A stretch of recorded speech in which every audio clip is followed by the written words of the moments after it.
Okay, what's going on, LBHT crew B? What is going on? We are less than 24 hours away from the Lakers turning around their season. That's what's up. That's what's going on. Are we less than 24 hours away from the Nets making investments into their future? Man, if you want to call it that, I guess. Are we trading? Are we going to trade Mikal Bridges? We're getting so many offers. We're getting so many offers, right? We might be talking about that later. Yes, we might be. Hey, what's going on, LBHT crew? It is Wednesday. Happy Wednesday. Hope your week is going well. But if not, hopefully it gets better starting right now. We are streaming live on YouTube, Facebook, Twitter, and Twitch. All right. So wherever you're watching us, make sure you follow us, hit that like button, all that good stuff. If you are listening to us on our audio podcast, because we do have an audio podcast. That is how we started. Okay. Make sure you give us a 5-star review. Also, share this out. Also, if you like podcasts, okay, look us up. Lunch Break Hot Take. This is where you'll find the show in the audio version. So if you're listening to it on your lunch break, okay, maybe you can't put YouTube up on your screen. All right.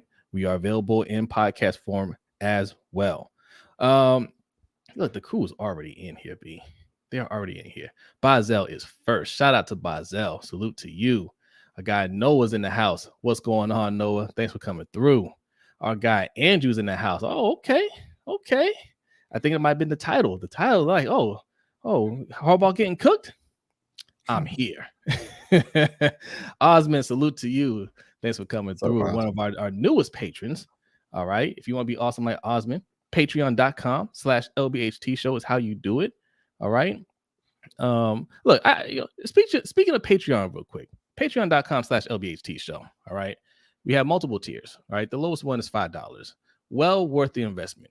I want to ask you guys, have you spent $5 on something this week that you're like, I wish I could have gotten that back? You know, like we do it all the time.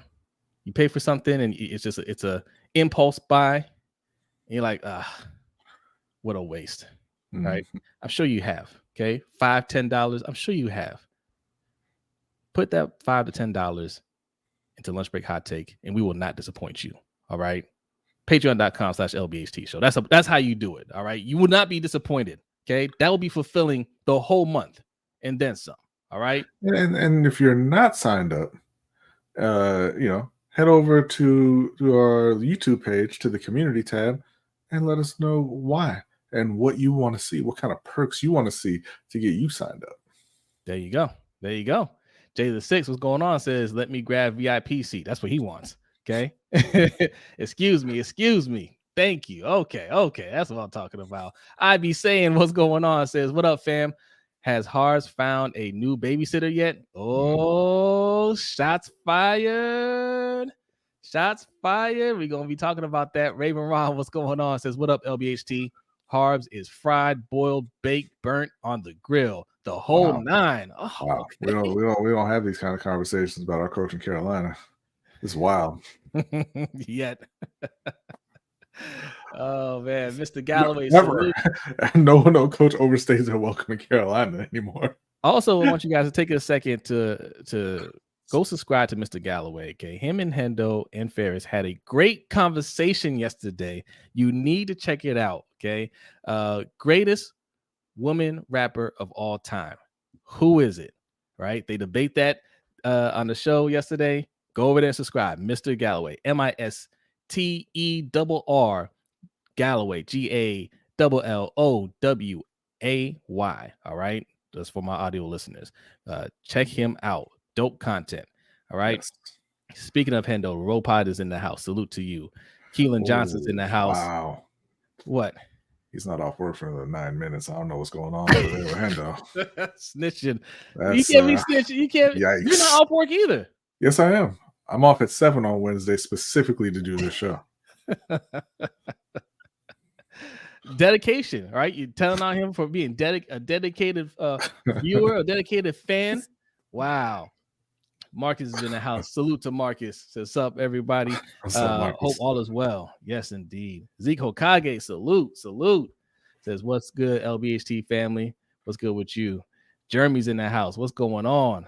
Hey, thanks for coming through. Our guy Sterling says, hey, Jose, am I getting some of that ginger ale soon? Yes. Sterling has the hookup on some of the finest ginger ale, at least on the East Coast. At least it's got some kick to it. All right, it ain't for the faint of heart, but it's probably in the 4 inner planets, if we're being honest. Pretty good. Yeah, oh yes. I think you were talking about like how strong it is. It's strong. No. I'm saying it's good. It's really good. It's really good. Yes. Get some, please, and thank you. Tracy, what's going on, Tracy? Salute to you. Thanks for coming through. So it's glad to watch you all tonight. Hey, I'm glad you're here, Tracy. Living big with Big Reg. What's going on? What's up with you? Yolanda B. Salute to Yolanda B. Says, good evening, LBHT family. Salute to all the ladies that watch this show, okay? First of all, the ladies really support this show. Really appreciate it, all right? Mm-hmm. Tell some more of your lady friends, okay? We're trying to build this community. Okay, we want more women sports fans, okay, to come over here and be a part of this community and enjoy the content that we are providing. All right, thank you so much. DDSQ, what's going on? Says, what's good, y'all? What's good with you, DDSQ? Filthy's in the house. Says Lamar officially won MVP. Did he win it tonight? I didn't even. Is the other award shows tonight? I don't know. I don't know. I don't watch those things. But he says you officially won it. So, okay. All right, Filthy, we putting you on the spot, man. All right, look. All right. This is breaking news. Okay. We're giving you credit. This better not be a bump scoop. Okay. We're giving you credit. Filthy says Lamar officially won MVP. You know the powers that be wasn't going to let him get a Super Bowl and a second MVP. That's very tough to do, to win MVP and a Super Bowl MVP on top of that. Yeah. Very difficult to do, but 2 MVPs on his resume.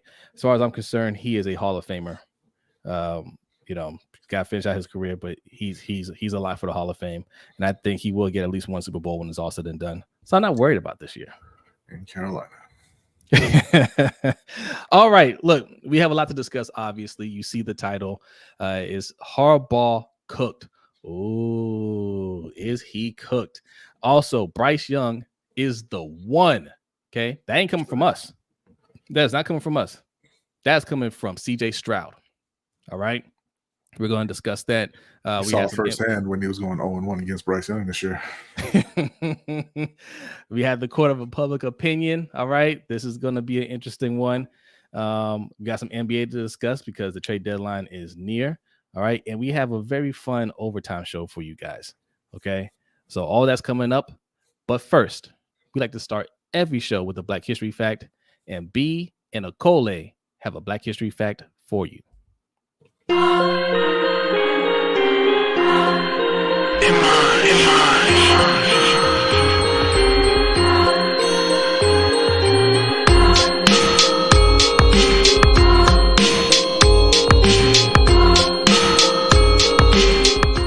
Welcome to this week's LBHT Black History Fact.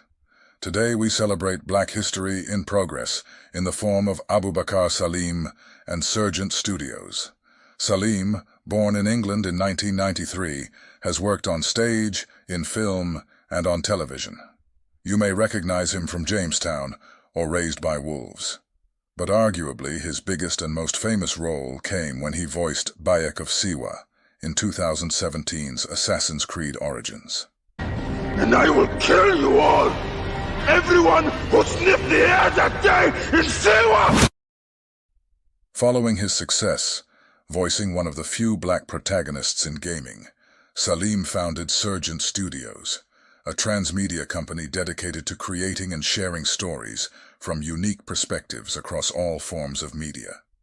Surgent Studios are currently working towards the release of Tales of Kenzera, Zhao, a Metroidvania-style action game starring Zhao, a young shaman who makes a deal with the god of death to reclaim his father's life. The game is set in a mythological land inspired by Bantu tales and represents a departure from the Eurocentric stories found throughout mainstream media. Tales of Kenzera.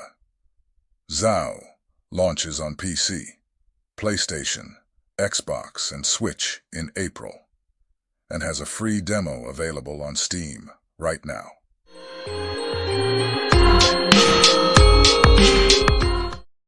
Yes. Shout out to Bayek of Siwa. That is one of my favorite Assassin's Creed games, Assassin's Creed Origins. That was an amazing game. That's a good one. That's a good one. You know what I forgot to mention, B? So this is Black History Month. Mm-hmm. This is also our anniversary of the LBHT show.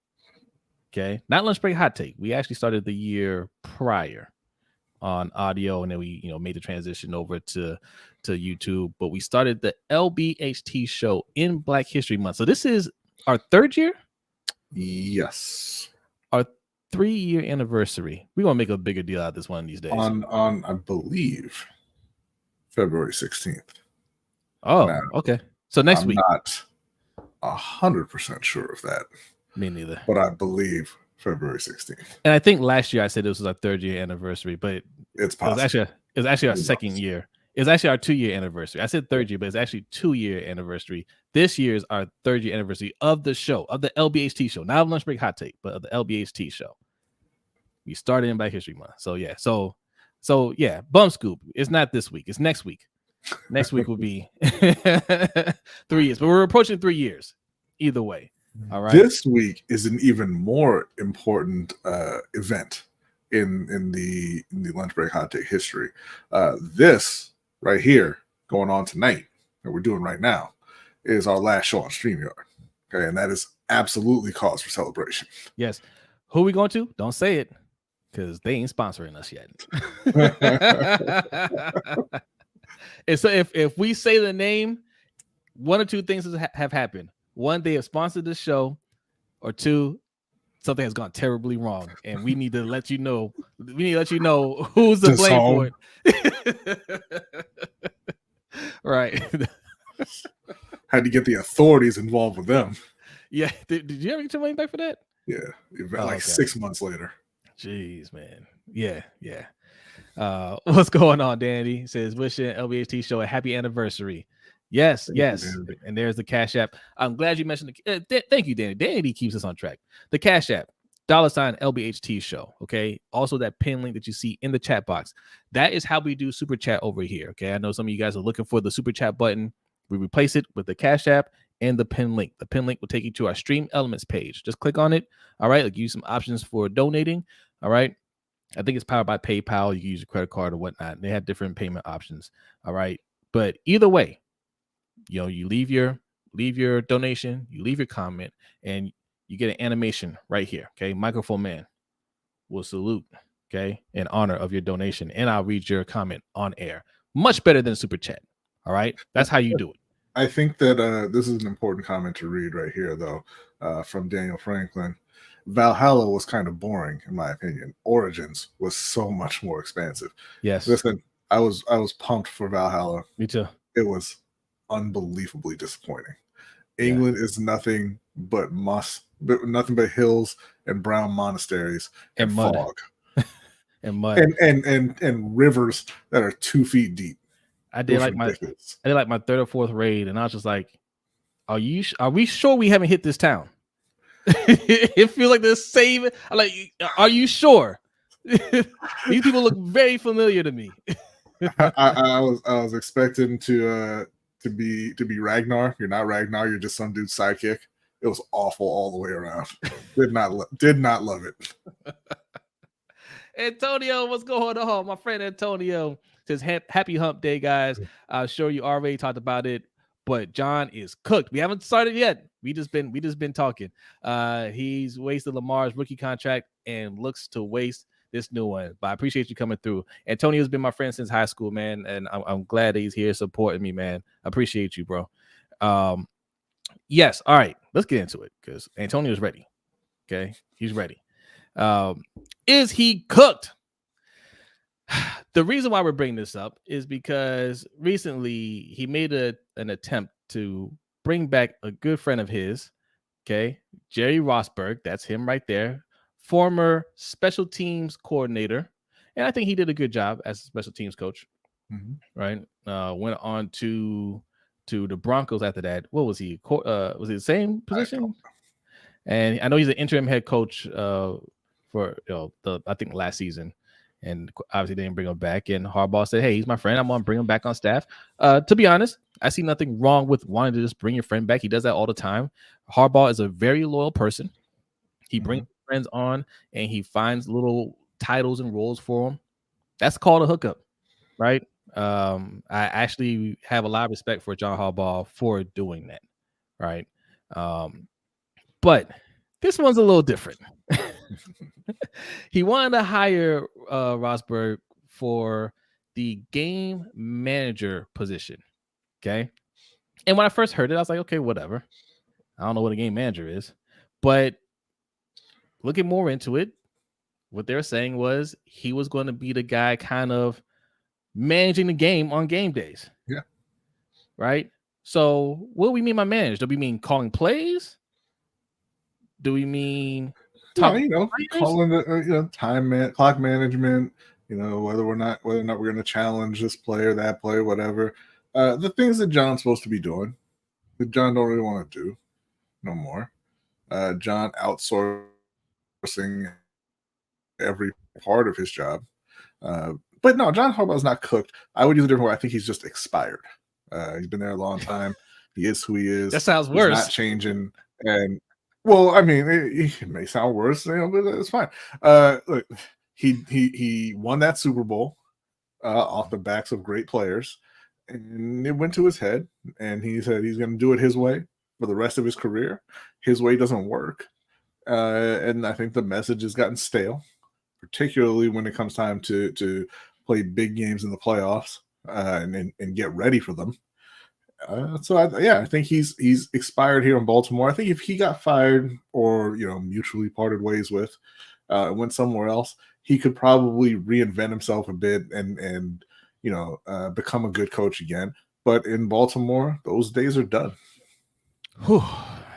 Boy, I mean, outsourcing your job, like this is really his job. He doesn't really call plays. No, right? He doesn't call plays on the offensive side. He doesn't call plays on the defensive side. Now, obviously, he has his hands in everything, right? But he's not calling the plays. Really, I mean, I don't know what he does out there already. But if you're not even, you know what he does. Everybody, like we all ask this question. Oh, what does John do? What does John do? We all know what he does. We don't want to say it. He doesn't do anything. He wants to inspire people, right? But you're not even calling you're not calling the timeouts. You're not challenging the plays. My man was 0% on challenges this year. How is that possible? With as bad as we all know the officiating in the NFL is, how is it possible that you didn't call them out correctly once? And there were some bad calls made against us. That's the crazy thing. Man, oh man. Okay, look, this is bad, guys. This is bad because what's going on, Agent E? Thanks for coming through. And shout out to Daniel Franklin. But and Just Allo, what's up, Just Allo? But I mean, this is your job, and they didn't hire Jerry Rosburg for whatever reason. They just said, talks fell through and they didn't get a contract done. Mm-hmm. But that doesn't mean he's done trying to find somebody to outsource this to. John is out there every Sunday, midway through the first quarter, putting that play sheet over his mouth like, yo, is this game over yet? Like, once he finds a game manager, my man's gonna be sitting up in the booth. And he gonna pull the shades, and he's just gonna be chilling for 3.5 hours. Oh. And then his coordinators and his game manager are gonna fill him in on what happened, and then he's gonna go to his press conference and lie like he always does. Yeah, when he went in that press conference and was just like, "Yeah, of course we want to run the ball." Like I could meet him halfway on his statement. I wish I would have just played the clip, but basically he said, yes. He would have liked to run the ball more, talking about the Chiefs game.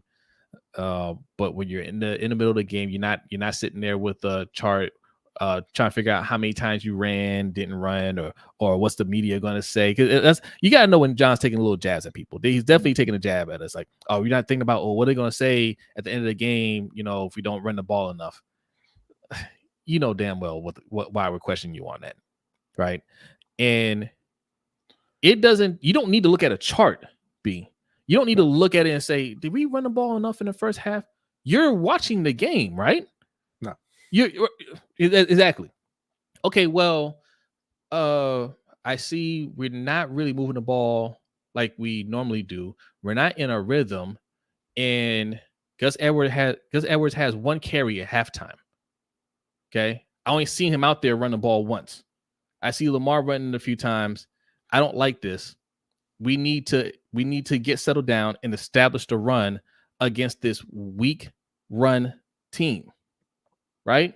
Yeah. Defensive. That's the most damning thing right there. It's like you're not paying attention to how many runs are called because you're not calling the plays, whatever, and you're just kind of in the moment.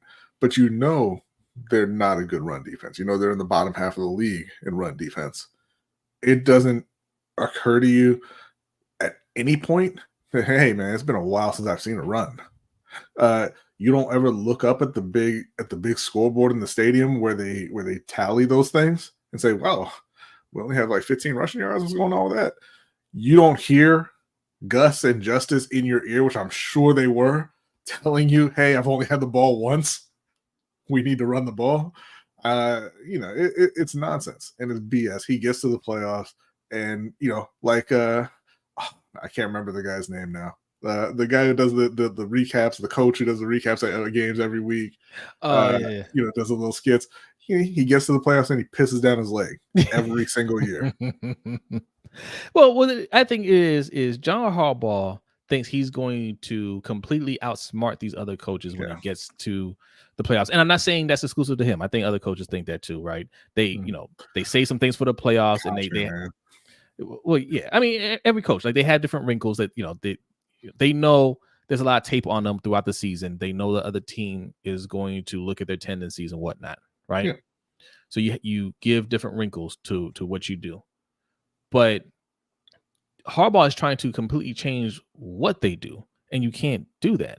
Mm-hmm. You're a run-heavy team.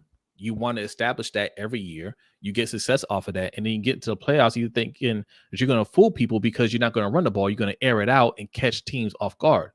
But you have a team that's not equipped to pass the ball that often, right? Because even this team, this is probably sad to say, this is Lamar's best wide receiver core he's ever had, and it ain't that good, right? Mm-hmm. Solid, but not great.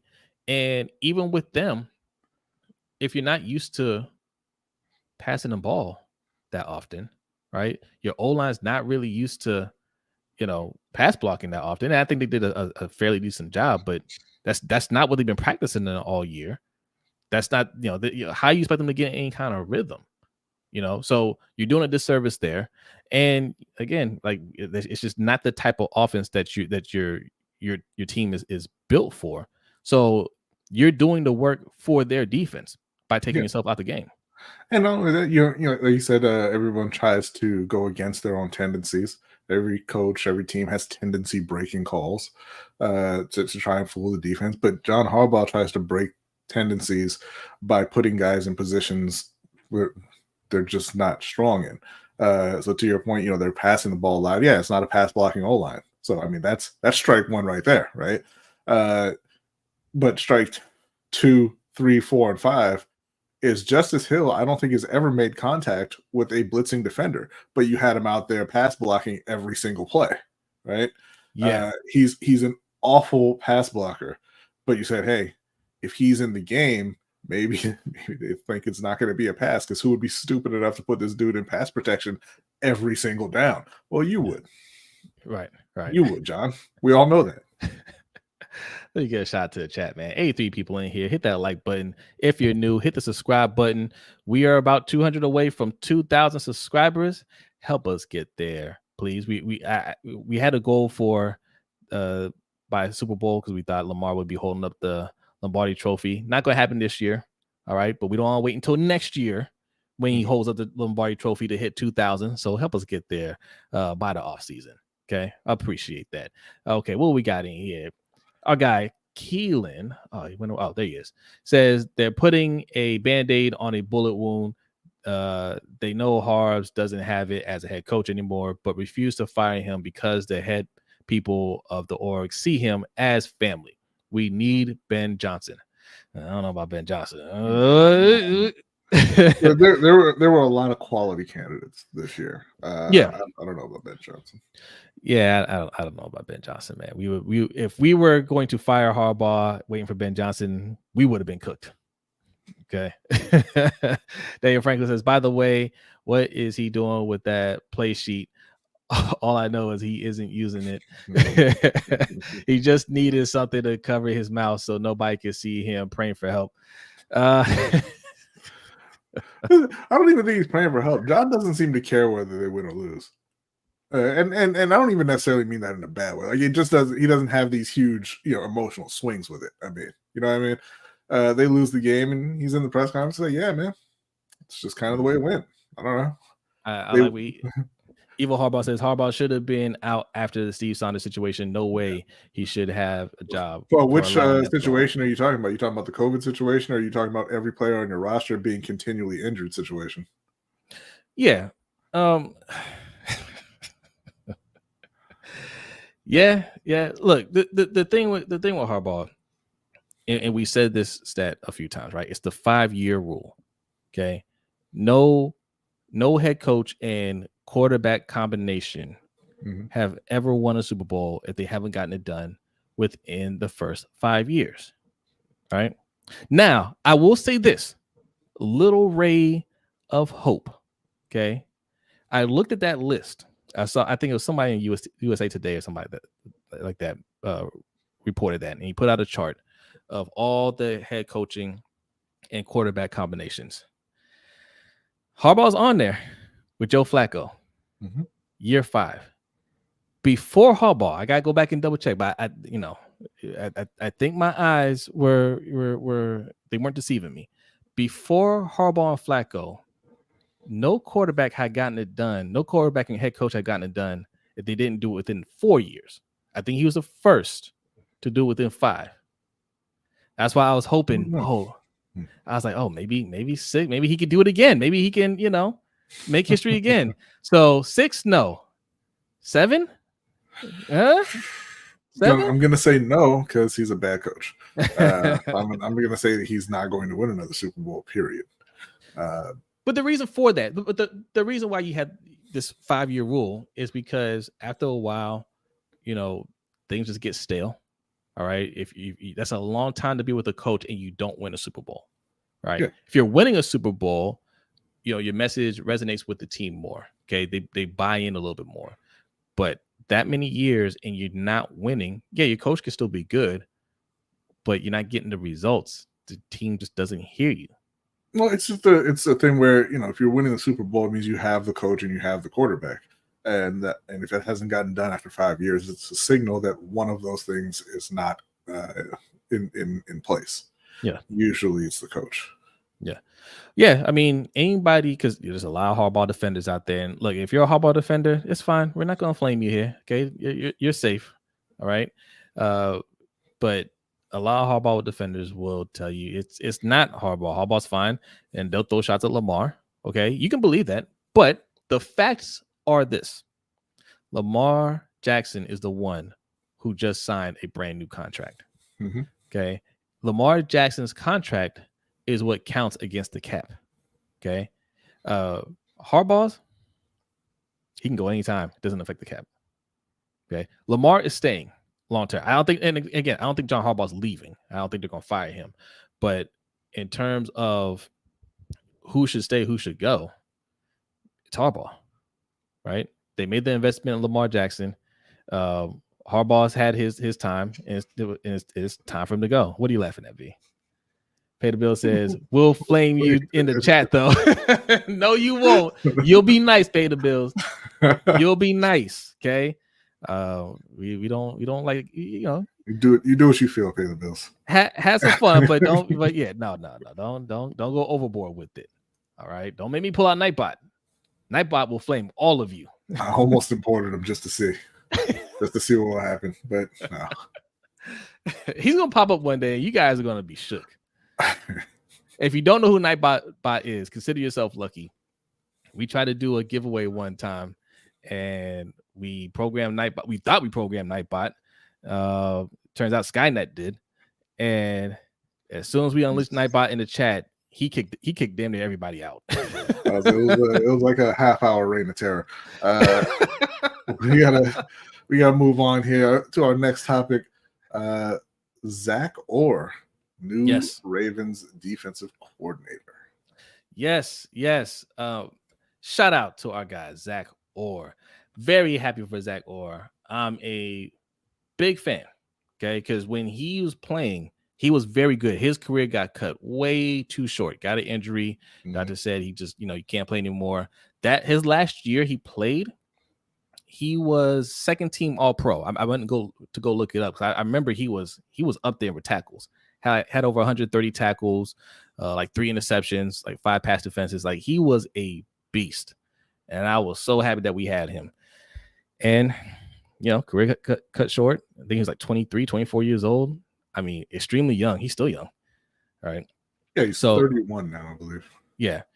So he's been on the coaching staff. I mean, he started out, I think, scouting and whatnot. He's been with the team for a few years now, and he's been working under Mike Macdonald for the last 2 years. So they feel like he's ready now. Is he going to be ready? That's what we're going to have to find out. Who is going to be? I think he mentioned somebody on the coaching staff that's going to kind of help guide him, or I think like somebody mentioned that. I can't quite remember because he's young. It's his first time out there, so there's going to be some coaches on staff with experience to kind of help him out. But do not expect Mike Macdonald, especially in year one. Mike Macdonald wasn't Mike Macdonald in year one, right? But listening to him talk, obviously he's going to have that passion. He's going to have that passion of a football player because he was. And he's high energy. And listening to him talk, he says, hey, look, I want them to be high energy out there on the field. Control violence, I think he called it. And that's good. That's all good lip service. But we got to see how the actual product looks on the field. How do you feel about this hire, B? I mean, all right. I liked him as a player. I think it's great that he's got his coaching career going. Obviously, he's well thought of. He's climbing the ladder very, very quickly, very early in his career. Yeah. But, I mean, I don't know. We'll see. A lot of time ago, every defensive coordinator says the exact same thing in their introductory press conferences. Like, I was waiting for you to say, hey, yeah, we're going to be multiple. We're going to be aggressive. That's what they all say the exact same thing. No defensive coordinator goes up there and says we're going to be conservative. Right. They all say we're going to attack the offense. They don't all do it. Right. So, I mean, we'll see. And I think that, but I do think that having a young, high energy coach is a good thing because I think they're going to have a lot of new faces on defense, at least a lot of guys playing a lot more snaps than they're used to. Yes. So, I mean, I think it's good to have somebody who's young and energetic, kind of, trying to corral that group. And I hope he does well. I was a fan of his as a player. Yeah. Evil Lamar says, I hope he's not a Wink clone. I don't think he's going to be Wink. He's going to, he worked under Mike Macdonald, right? I think they're going to try to keep that defense very similar to what's been there for the last 2 years. So I don't think it's going to be blitz happy. I think that's what got Wink up out of here and got him up out of New York is he blitzes too much. All right. So I don't expect to see that, especially because we're going to be losing a lot of players on that side of the ball. Yeah. I think it's going to be a bend but don't break type defense like we've seen. Really protect that red zone, protect that end zone. You hold them to field goals, fine. We can live with that. So there's going to be a high focus on that. And again, we got to wait to see how the rest of that coaching staff is built up, but I don't think the defense is going to fall off a cliff, but it's not going to be like it was last year. We lost a lot. We're going to lose a lot of players. We lost almost the whole coaching staff. Even if Zach Orr is good, that's a lot of turnaround in one season. Yeah.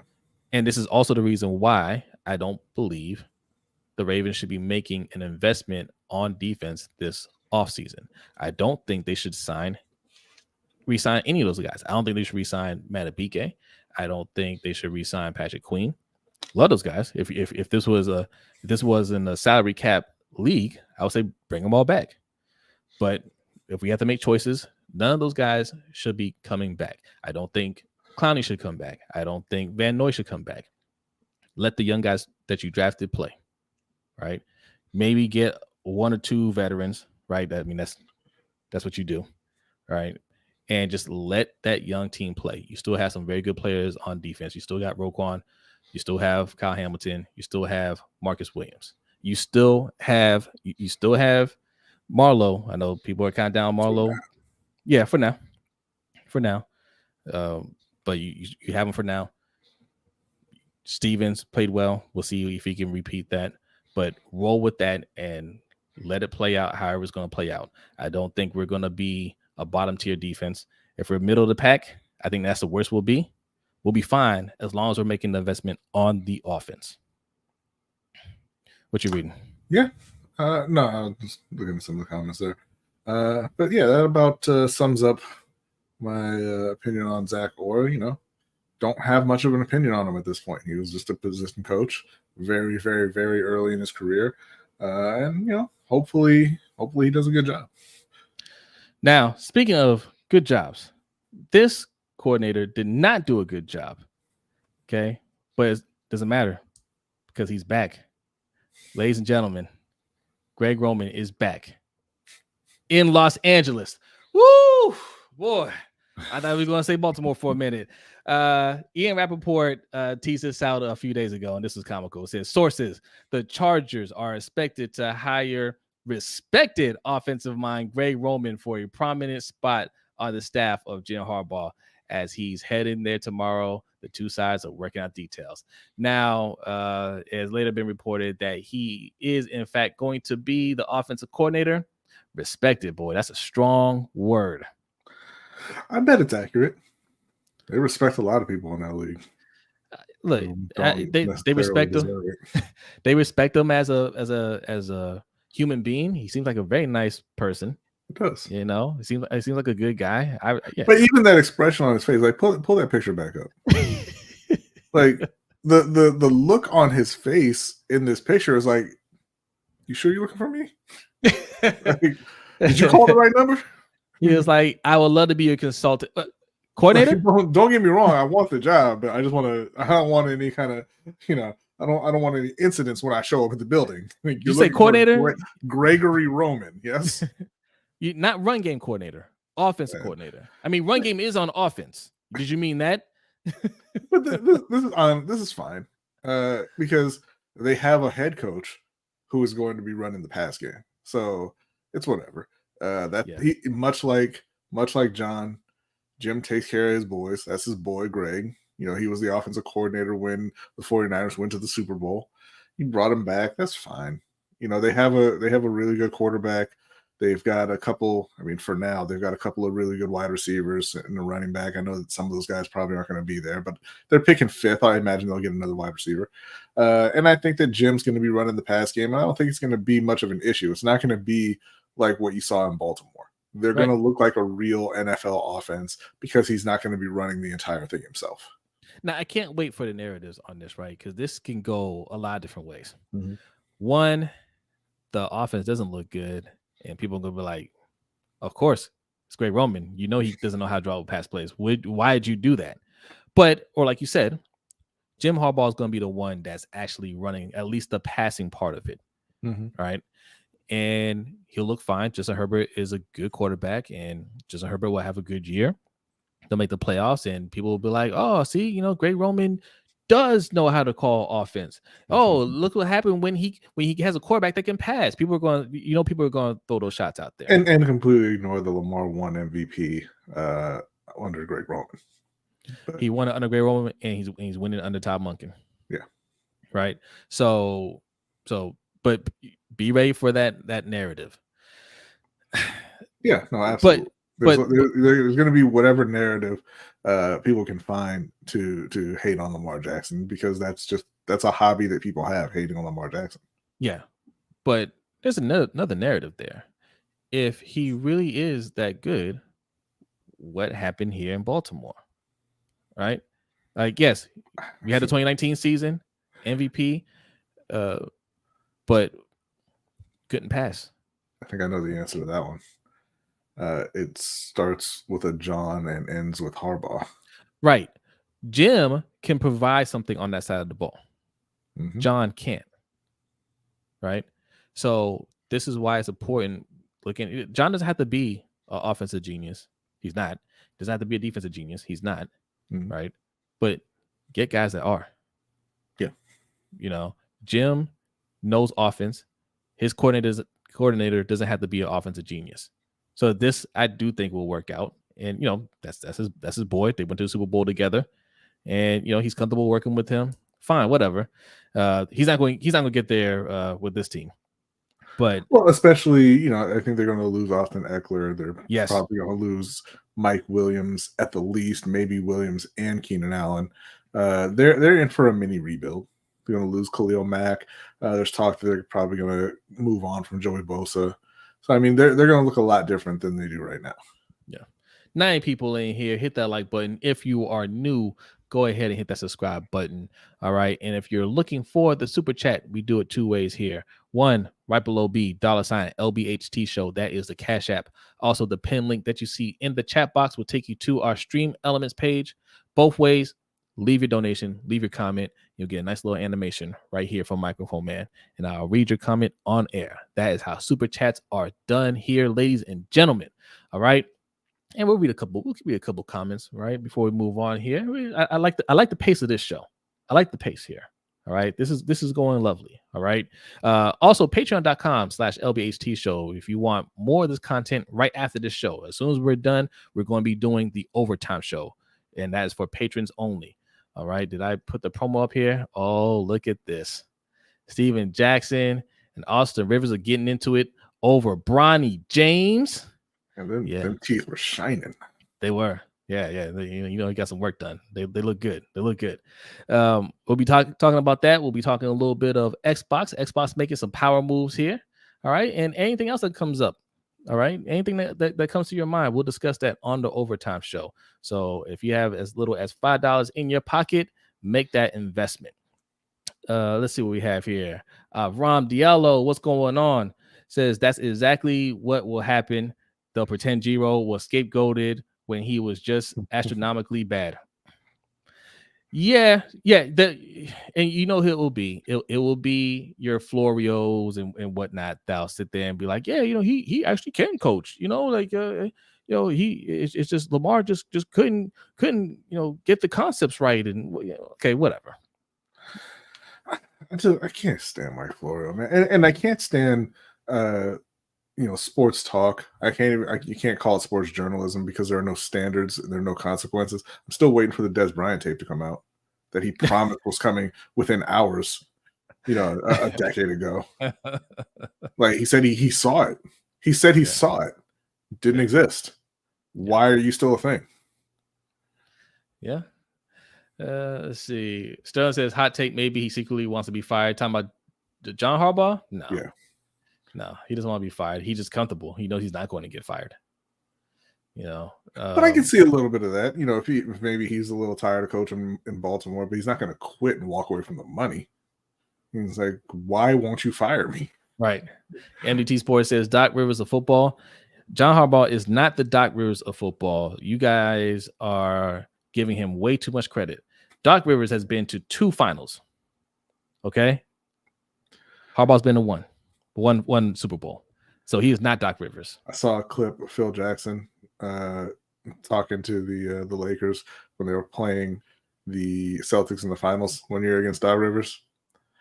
And they came into the huddle in the fourth quarter. And Phil said to them, he's like, listen, nobody loses in the fourth quarter like these guys. They lose more games in the fourth quarter than anybody else, and they're just showing you that right now. I was like, Damn. That's doing your homework. He says the Purple Patrol wants John Harbaugh out. When you lose like that, yeah, man. Yeah. Because again, it's what we saw back in 2019. Right. But this time it was worse. You saw that they didn't run the ball. Right. So you can say whatever you want about Lamar.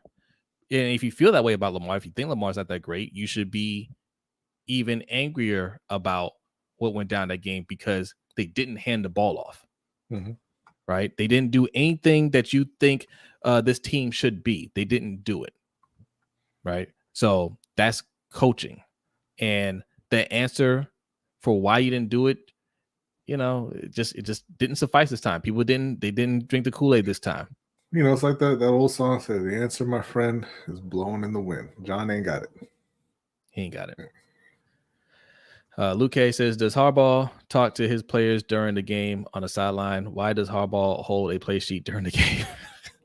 That is crazy that people are asking why the head coach is holding a play sheet during the game. So hard if he comes back in 2024 without a play sheet. I hope he does just to troll people, honestly. Like, that would be hilarious. I give him credit for that. I'll tell y'all right now. When they say they don't listen to all that talk out there, they don't listen to the media and social media, they absolutely do.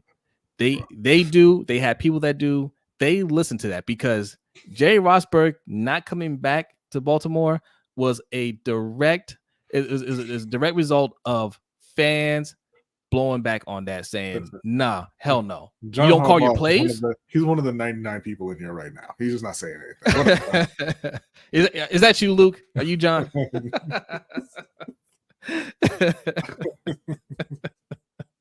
All right, 100 people in here. Man, salute to you guys, man. Who we got in here?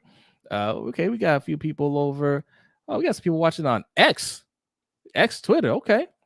Got a couple of people on Facebook. Shout out to the Facebook crew. We got one person on Twitch. What? Okay. All right. Shout out to the Twitch viewer. Luke said, caught me. All right. What do we have next? Is it are we doing Panthers? We gotta go to court. I think it's time to go to court. Okay, hold on. We saw a Ravens fan in there talking about wanting this guy. And so we might gotta put him on trial. Okay. Look, court of public opinion, new segment. You guys seem to like it. All right. Every week we pick somebody to go on trial. All right. Everybody has their opinions. They judge people. All right. They may not be guilty in real life, but they may be guilty in the court of public opinion.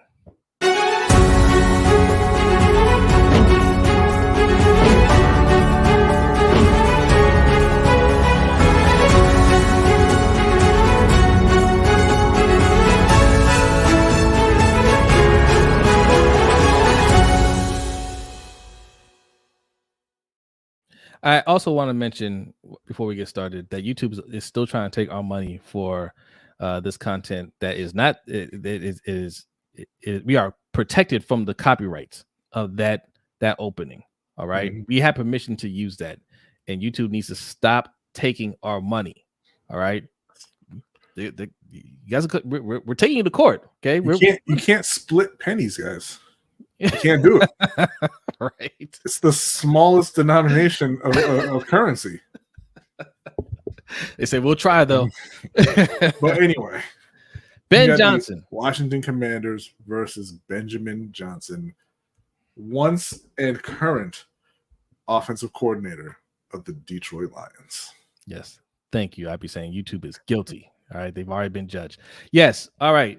So Ben Johnson, what did Ben Johnson do? Somebody asked for Ben Johnson in the chat. Okay. We try to tell you, hey, look, I don't know, man. There's some heat coming in on him. You might want to back up from Ben Johnson. All right. Let me find what's going on with Ben Johnson here. Where did the picture go? Did I delete it? Oh, I did. I did.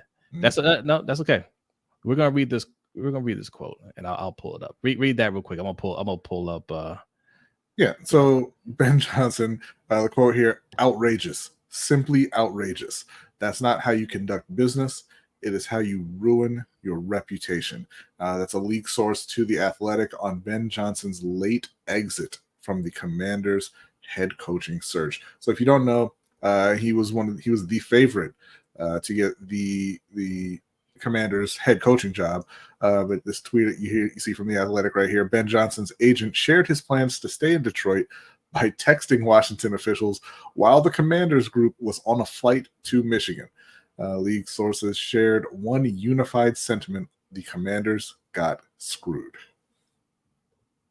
Yikes. Old words. Yikes.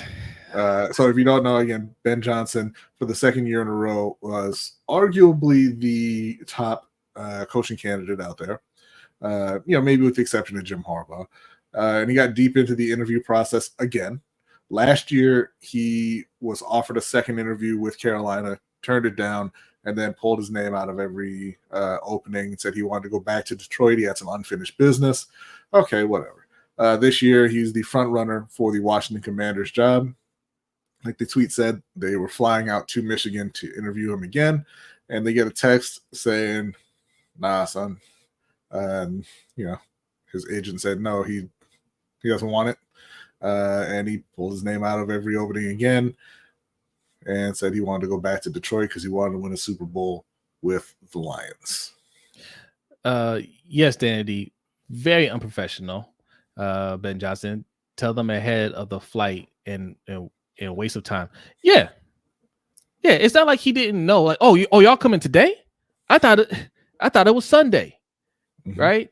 No, I'm not ready. No. They let you know ahead of time, right? They put it on your calendar.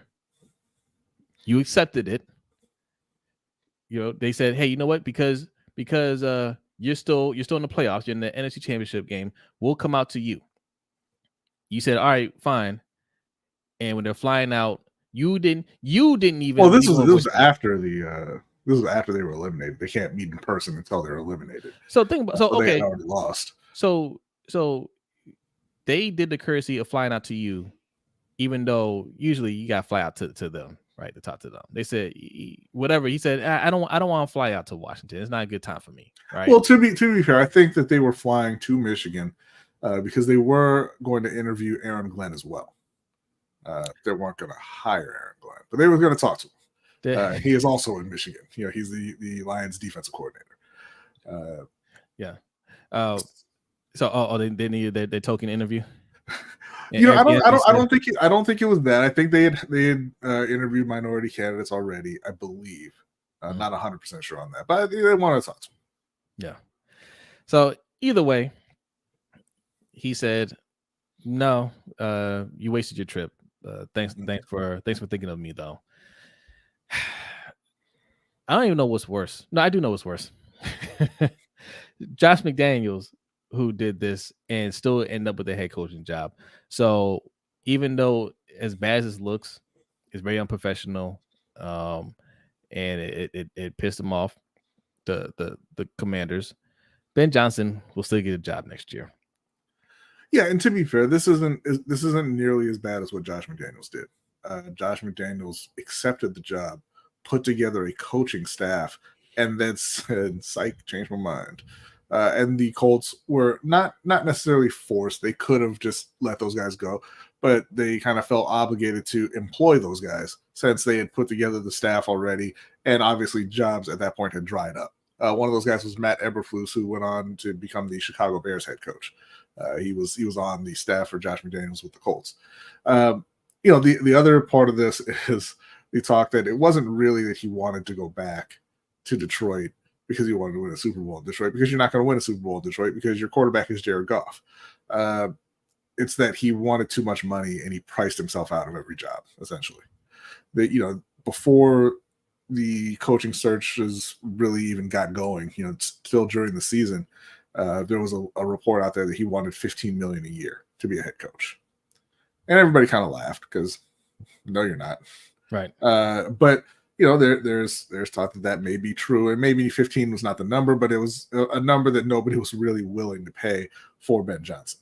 Now, I'll say this: if you have your number and you think that's what you're worth, Stick to your number. And if they aren't going to give you your number, then who cares if you missed out on the Washington Commanders job? And honestly, who cares if you miss out on the Carolina Panthers job too? Right? Those aren't desirable jobs. I mean, Washington is a fine job. You know, they've got some talent there, but the new owner I don't think is a huge improvement over the previous owner. And it's the Commanders, right? So yeah, if I'm Ben Johnson and I'm like, hey, you're not. And also, you know, one thing that we didn't put up here, there was a leak out of a quote from Ben Johnson talking about how they're kind of arrogant basketball guys and they're coming into the league and he thought they were going to try and ruin the league, trying to do things the way they do things in basketball. Because Josh Harris was the owner of the 76ers. He might still be the owner of the 76ers. I'm not sure. But yeah, look, if you don't want the job, you don't want the job, right? And ideally, you let them know before they get on the plane. But if you don't really come to that decision until they're on the plane, I mean, send them a text when they're on the plane. Okay, look, you don't go through with the interview when you don't want the job. You don't, Josh, listen. You don't take the job when you don't want the job. All right, and you certainly don't do the job when you don't want the job. So you let them know. They move on. It's absolutely not his fault that you hired Dan Quinn. That's not on Ben Johnson. Okay. There were plenty of other options. You just picked the worst one because you panicked. That's exactly what happened. Ben Johnson did what was right for Ben Johnson, and Ben Johnson is not guilty. Oh, wow. That's right. I'm gonna say he's guilty. He is guilty. Okay. This is one of those things where he's guilty, but there are no victims here. Okay, you absolutely, that's just common courtesy. When you know they're flying out to sea, you don't waste anybody's time. Boom. Okay. Oh, here we go. Boom. That's right. No, you don't waste people's time like that, right? Common courtesy. Hey, don't fly out here. It's not like it was a surprise flight. It's not like they're like, hey, we're calling you from a private jet. We're coming out to see you. No, don't do that. Right? No. And you know he knows he was wrong because he didn't call them or text them. He had his agent do it. I'm sorry. Let me answer this. Look, no. All right, we're gonna throw it back to Tommy Cutlets and my guy Stellato right now. What is the agent for if not to handle stuff like this? Right? His job is to negotiate contracts. Extra $10K, and this dude sent the text message. All right, that's what they're there for. We're not relitigating. We're not relitigating. He's guilty because I won. You but lost. This is what the agent is for. They are there. This is why they get the percentage that they get. It's not just negotiating the contract because, I mean, as you've seen multiple times in the NFL, you don't need an agent to negotiate your contract. They're there to handle liaise between you and the team. Handle the client's mess? No, not the client's mess. They're there to handle communications between you and the team because like the teams will tell you often, we don't want to say things to the player that we want to say about the player, right? So that's why the agent is there. So you have that third party who can say, no, we're not going to pay Lamar because Lamar sucks. He can clean that up before he goes to Lamar to tell him, right? So in this scenario as well, he doesn't want to get into it going back and forth. He's already insulted them, calling them arrogant basketball people, right?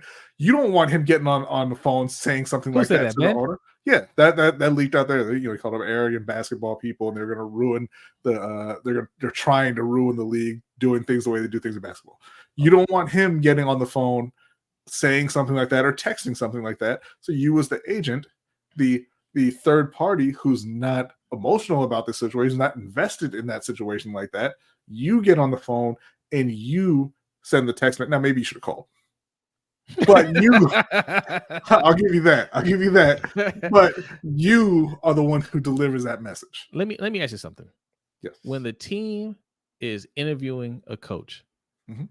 does the agent Do they interview the agent instead of the coach and say, "Hey, well, whatever questions you have, I can answer for you. I already No. deposed the coach, and we got your questions here, and I'll answer them for you." Or do they interview the coach? Do they sit down and talk to the coach? They sit down and they talk with the coach because you got to get to know the guy. He's going to be working for you. Okay, but so he's not going to be working for you. But this is my point. What you're talking about is contract negotiations, right? When you're trying to figure out how much money we're going to pay, that comes after the interview.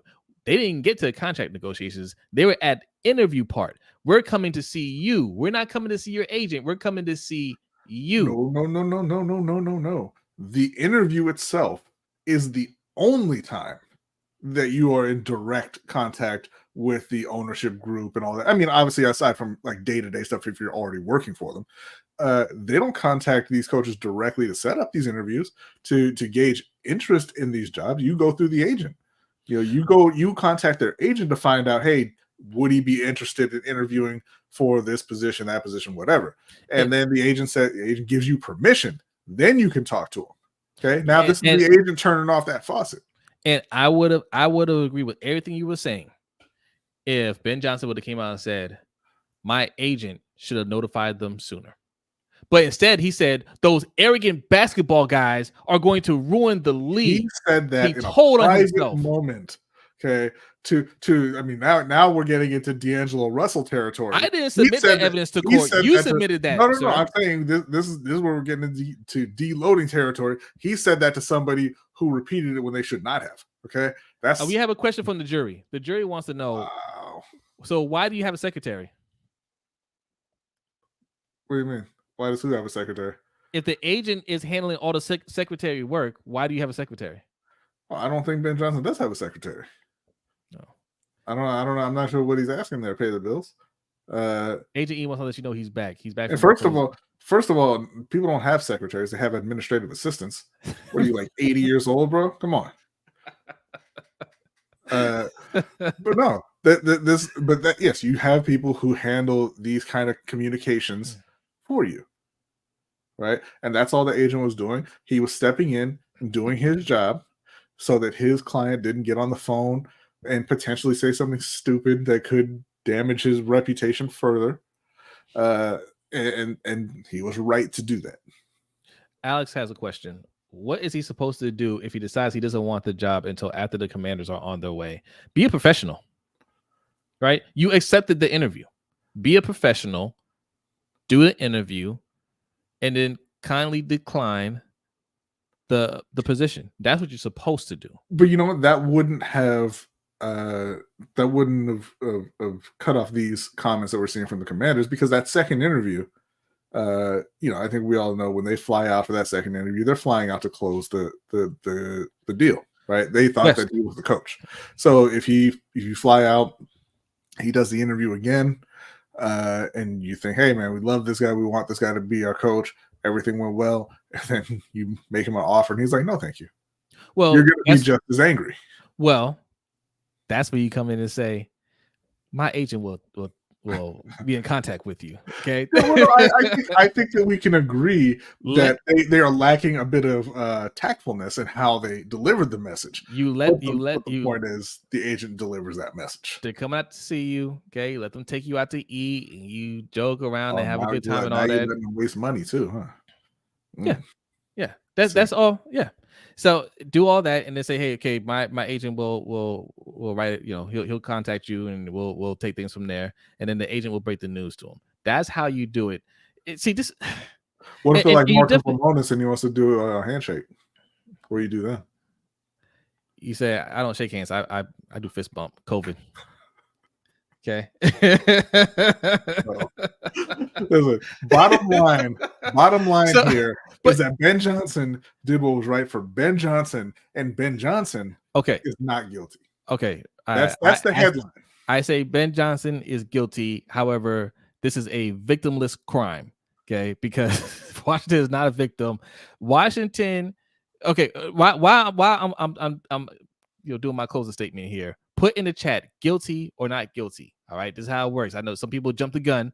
All right. You jumped out of turn. Now's your time to reach your verdict, jury. Okay, everybody in the chat, guilty or not guilty for Ben Johnson. Okay, I know you guys are going to jump out there and say Commanders are guilty. Commanders are not on trial here. Okay, they are filing the complaint, but they are not the victims. We have already ruled them victimless. Okay, now Washington, they are not the victim because this is how the interview process works. Don't just cherry pick there, B. I see you skipped over. About? I see you cherry picking. We go in order. My man called your clients weak. They're not my clients. I'm the prosecutor. Ivy said guilty. Alice Reader says not guilty. Danny D says guilty, all caps. But no, seriously. Washington, this is how the interview process works, right? You identified the coach that you already wanted, so you're holding out to get him, right? You're doing your fake interviews with the black coaches, right? You had a coach that was already there that you could have just hired, in Eric Bieniemy. Because why is Ben Johnson such a hot candidate? Because of his offensive mind, because what he's doing with Goff with Jared Goff. Eric Bieniemy is that guy for you.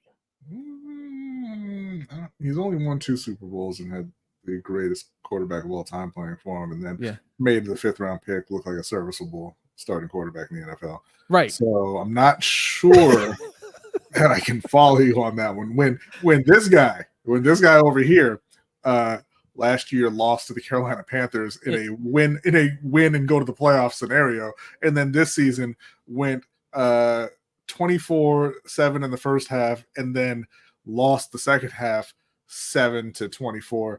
7-31, I believe, and lost the game 7 or 27 or something like that. Yeah. Also, offense disappears. What I'm saying. Yeah. Also, he didn't make you lose out on Mike Macdonald. You made you lose out on Mike Macdonald because you chose Ben Johnson over Mike Macdonald. Mike Macdonald wasn't going there. But Ben Johnson was their first choice. Yeah. And then when that fell through, they wanted to pivot to Mike Macdonald.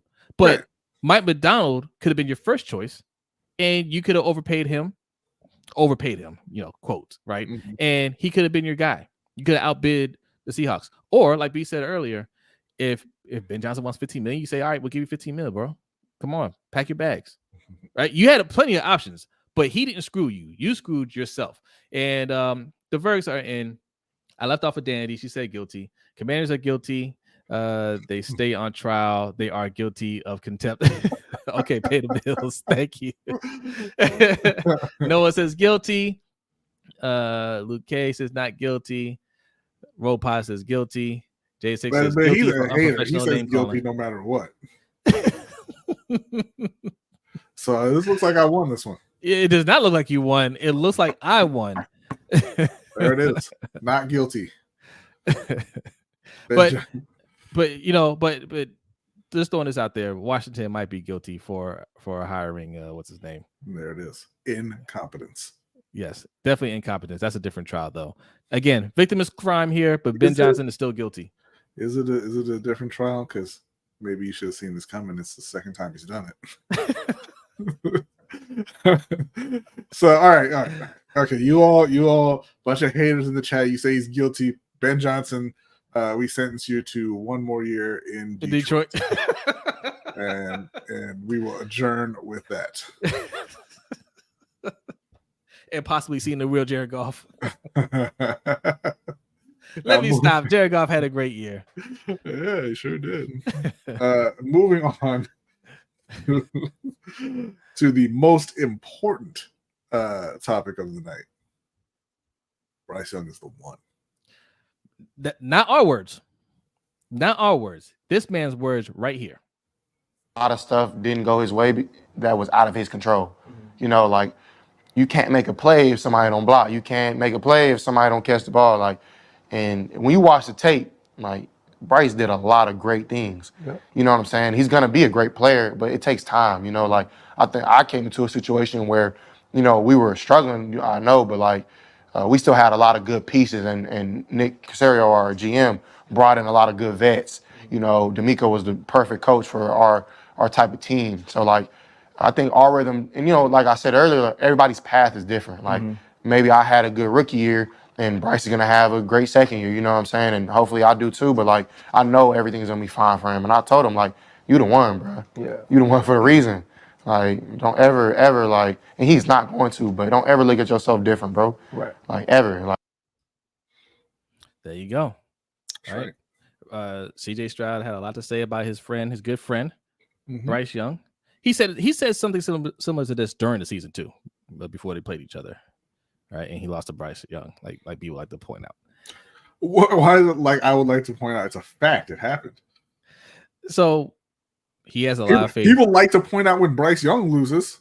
I can't point out when he wins. God damn, man. I no comment. I didn't say anything. I just saying you like to point it out. Okay. How do you feel about CJ Stroud sticking up for his good friend Bryce Young? I'm looking in the chat here, and I'm already seeing haters. Yeah. CJ Stroud, that cap. Nice guy, CJ Stroud, which is implying that he's telling a lie because he's friends with Bryce. He's just being nicer about it. But go back to Luke K. Why do you think that's cap, Luke K? You think Bryce Young isn't good? And Luke K, I'm not sure if you're new. Welcome. But B is a Panthers fan. I'm the Ravens fan, right? And we watch a lot of both teams.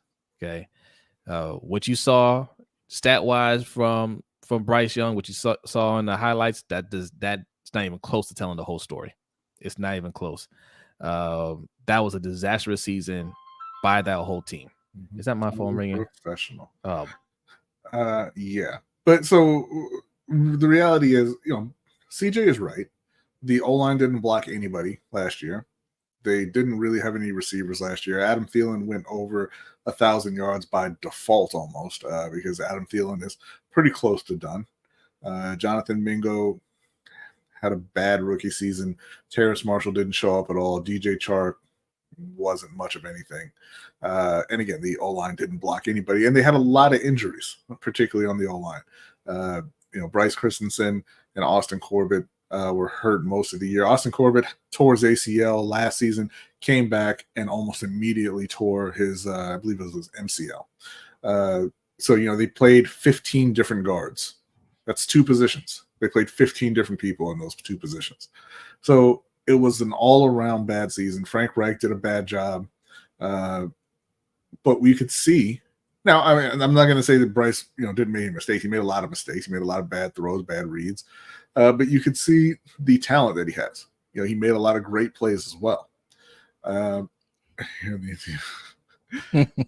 you can see why he was the number one pick. But nobody can pull a team like Carolina, as bad as Carolina was last year, out of the dumpster by themselves. Yeah, they need better coaching. They need better players, and they need to be healthy. I don't think that what you saw out of Bryce Young last year is just the story on Bryce Young. And listen, Jared Goff is a perfect example. Jared Goff had one of the worst rookie years of all time. His rookie year was worse than Bryce's rookie year when he was playing under Jeff Fisher, right? As soon as Sean McVay got I forgot he started with Jeff Fisher. That's right. Yeah. And they were on Hard Knocks. And as soon as Sean McVay got there, he started playing a lot better. They got to the Super Bowl. He went to Detroit. He doesn't even have Sean McVay anymore, and he's continuing that, right? Yeah. So the situation matters a lot for young players, the situation they come into. And CJ came into a great situation, and he played great, but Bryce came into a terrible situation. So, we have to wait and see what they do this offseason, how they choose to put some playmakers around him, what they choose to do on the O-line. Because, again, we've talked about this. I think that them just getting healthy, I don't think you're going to see them make too many changes. Maybe you bring in another tackle. And I think it's fair to do that because you got to replace Taylor Moton in the next couple of years anyway. Yeah. So I think maybe they do that. But and obviously they need depth. They need depth everywhere on the team. Yeah. But the interior O-line was ravaged by injury. Yeah.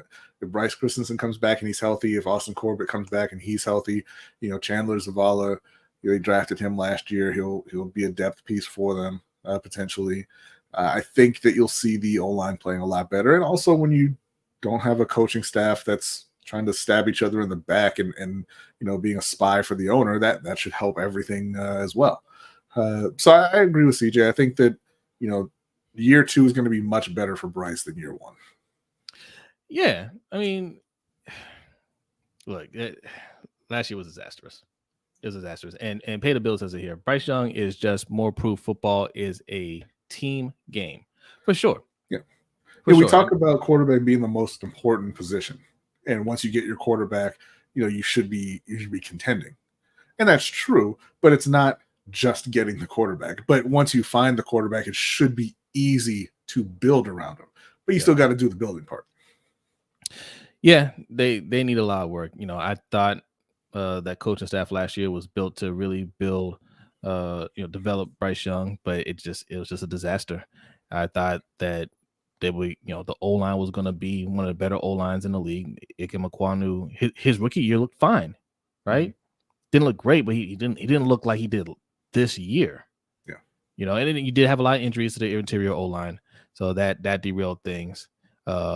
Jonathan Mingo wasn't the player we thought he would be, at least in his rookie year. So it all looks bad right now. But man, I feel like this coaching staff that you have now is going to look like what I thought this coaching staff this year was going to look like. I think Canales, you got it right with Canales and his coaching staff. I think some of the players that you have on your team aren't going to be as bad as they looked last year. I don't think Ekwonu is going to be that bad next year. Yeah. Hopefully. Chandler Zavala got famously was graded 0 by PFF in one of his games, so he can't be as bad. He can't. It's impossible. Well, it's impossible to get worse. I guess he could continue to get zeros, but yeah. Very unlikely. Very, very unlikely. So yeah, I mean, I think things are looking up with the coaching staff. I think it was a good, solid hire, and I think that David Tepper has finally gotten the message that he needs to take a step back and let the people he hires do their jobs. So I'm curious, people in the chat, especially the Panthers fans in the chat. We got to get some more Panthers fans over here too. Okay, like the Ravens fans over here, they're outweighing the Panthers fans. I know there's Jay is a Panthers fan. I know Omar Tillman is a Panthers fan. Let your people know. Okay, share this out. But what do you think of Bryce Young? Do you think he's just bad, or do you think bad situation and it could get better? B has presented his case. I presented that case as well. We think Bryce Young is actually going to be a good quarterback. Okay, and there are signs of it. Okay, you watch JT O'Sullivan, QB School. He's done a couple game film on him, breakdowns, and he sees the same thing. He sees a quarterback that has it, but very bad situation. Okay. Let's see. Jay says, let me start looking up left tackle prospects in 2024, and maybe if there's a top-notch wide receiver, we will take them. Yeah. Yep. Alex says, bad situation. Hendo says, Bryce is going to ball in a few years. Few? Wow. Like 3 years? I think he'll be fine. I think he'll be better next year. I don't think it's a lot to overcome next year, but I think he'll be better, and I think year 3, he'll really get going. Daniel says, bad situation. Bryce is an extremely talented guy. Yeah. NDT says, did y'all Pivot podcast? Ryan Clark was speaking fire. Are you saying, did y'all see Pivot podcast? Did you miss the clip that we played? That was from the Pivot podcast from CJ Stroud. Yeah. So no, we think Bryce has a bright future ahead of him. And honestly, we're going to get on David Tepper because I think he's just a bad owner. But the right move was made firing Frank Reich during the season. Yeah. Right. It was a disaster. I was one of the people saying just wait it out. You can't fire another coach already. You just hired him. But it was an absolute train wreck, and it was the right thing just getting rid of him. And I think that they were smart in going to Canales a year early. Yes. Because if nobody else was really talking to Canales, I think maybe he had one other head coaching interview. If you just kind of sat out and said, "Oh, he's not the guy this year," you're going to have a lot of competition to try and get him next year. Depending on who they went with this season. But I think they got a guy who's a very bright offensive mind. He's a young guy, and he looks like he has the plan, right? He's got good energy. He had his whole staff built out pretty quickly. He's able to convince Evero to stay on as defensive coordinator, and they kept most of that staff as well. So, like I said, as long as Tepper gets out of the way and gives them the time that they're going to need, I think it's going to be a positive outcome. Because, we've talked about this before as well. Everybody kind of says they want to be the Steelers. They want to be the Steelers. They want to be the Steelers. And now the Patriots because they've won the most Super Bowls. But you look at the Steelers don't fire their coaches. They've had, they've had like 4 or 5 coaches over the last 70 years. Right. So even if it's not going well initially, or they hit a slump or something like that, they stand by the coaches because they believe in that continuity. And continuity does wonders for teams. You just have to make sure that you have the right guy initially. All right. NDT Sports says Bryce is going to be great. He's going to be running the NFC soon. All right. That's right, because NFC full of frauds like Jalen Hurts and Dak Prescott. They're not frauds. Osmond says it all depends on Bryce's mental makeup. If he loses his confidence, it's bad. Yes, I think he will be good. Too much talent to fail. I agree. I don't think he's going to lose his confidence. I think he knows that knows the rest of them. Yeah, I think there's enough people around him to let him know that wasn't your fault. I think this coach, Canales in particular, coming in, it's it's understood. Bryce is your guy. You're not coming in here to usher Bryce out and you bring in your quarterback. This is your quarterback, and he has a reputation of building up quarterbacks. He just did it with Baker, right? So I think everybody's on the same page. I think Canales is excited to work with Bryce, and I think Bryce is going to be excited to work with Canales. I think that's going to really work out just fine. All right, what are you reading? Jay saying they fired Canada and got instantly better. I mean, head coaches, Jay. Yeah. Okay. But even him, they kept him around way too long. Matt Canada. Yes, they did. All right. I like the pace of the show. Okay, we're getting out of here soon. Okay, if you want to see more of us tonight, go over to right below B, patreon.com/LBHT Show. We're going to be doing the overtime show over there for as little as $5 a month. And I know you have $5. I asked you the question at the beginning of the show. All right. Is it something that you spent $5 or $10 on this week that you just like, I probably shouldn't have bought that. All right. Bought the value meal at Wendy's or Chick-fil-A and just wasn't that good. You're like, man, I didn't even need it. I wasn't even that hungry, and it just wasn't hitting today, right? We all do it. Well, make that investment over here, okay? You won't regret that, and that's going to last you the whole month, and then some if you want to continue, right? Yes. But you get access to our Discord, which there's always people in there. You see us in there all the time posting things. It's a lot of fun, all right? And we don't kick anybody out. So you sign up now, and later on, you're like, hey, that's I like my Wendy's value meal too much. Can't give it up. That's fine. Stay in the Discord. We're building a community over there. All right. So one time sign up and you'll get access to it. It's easy as that. But the overtime show is well worth it. Yes, Discord is fire.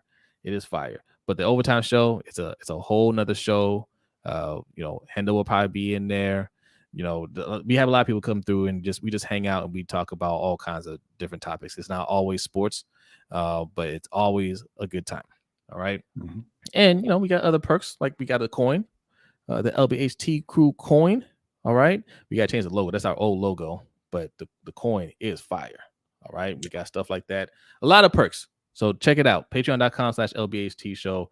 We're trying to get to 100 Patreon members. I think we're at like 60 some members now. Help us reach 100. And the best thing about it, coming up in April 6th, we are doing a tour of the Ravens Stadium for Patreon members only.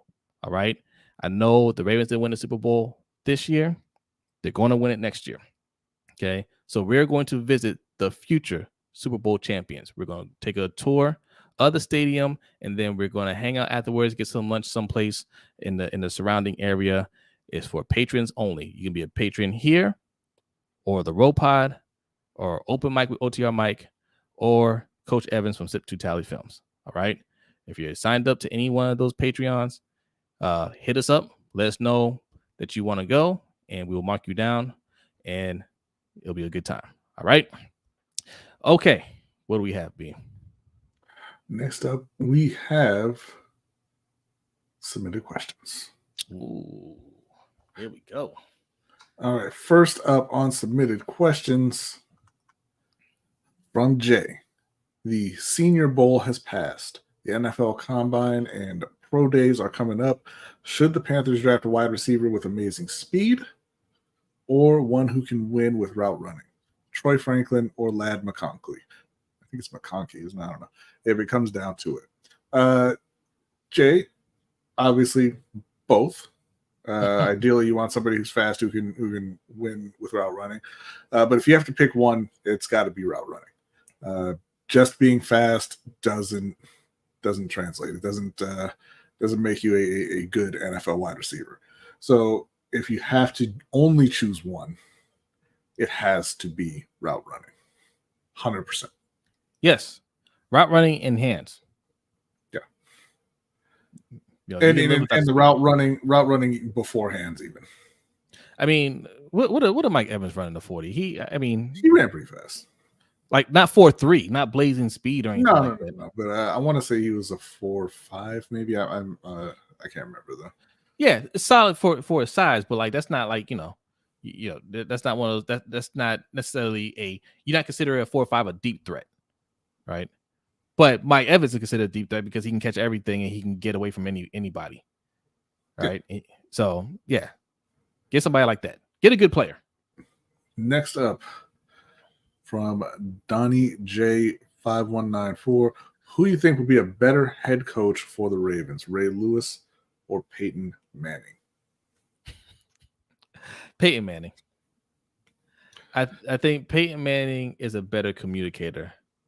Ray Lewis, he's a motivator for sure.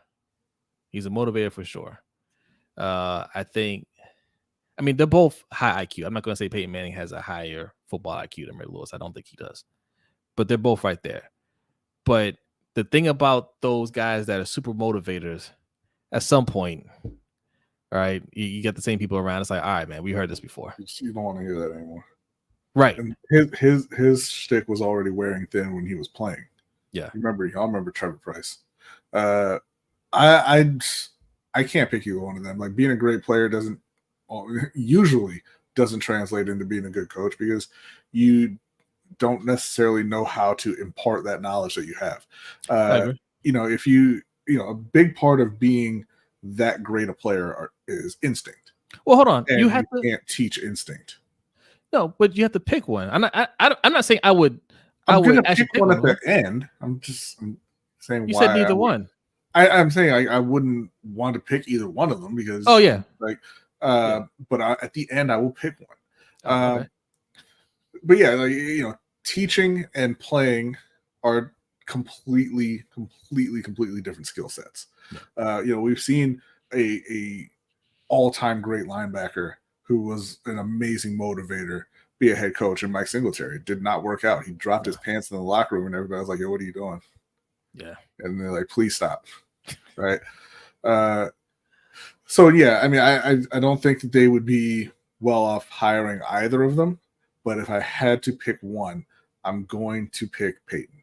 I think that, Peyton, just from their personalities in the media that you actually see, seems more laid back and less likely to kind of burn the team out on his message. Ray Lewis, like you said, he's going to be on 11 every single day. Yeah. And you're going to get real tired of it. And, a guy like Ray Lewis, and I could be completely wrong about this, but a guy like Ray Lewis seems to me, if you aren't winning initially, it's going to get more frustrated than a Peyton Manning just because of the personality he has, right? Yeah. He's going to be very frustrated that he can't get it turned around immediately. Yeah. But yeah, also, I prefer laid back coaches. Also, Peyton Manning, he has the football camps every year. Mm-hmm. A lot of quarterbacks have gone through there, right? Like he's done a little bit of coaching at least at that level, I'm not sure what Ray Lewis does now in terms of coaching or camps or anything like that. I feel like Peyton Manning, his knowledge of the game now might be a little bit more relevant, right? Like I said, like I wouldn't pick either one. Like they wouldn't be on my list, but those things would stand out in my mind if I had to pick between those two. All right. All right, next question. Next up, we have, I click on the right tab. We've got Jeremy Miller. What is the best Super Bowl halftime performance? And are y'all excited for Usher? All right, I'll go ahead and go first with that one. It's a tie with Michael Jackson and Prince. Mm-hmm. And no, not at all excited for Usher. It is a tie. Prince stands out in my head a little bit more. Prince had God on his side because it started raining while he was playing Purple Rain. And yeah, you can't plan that. That was just an incredible moment.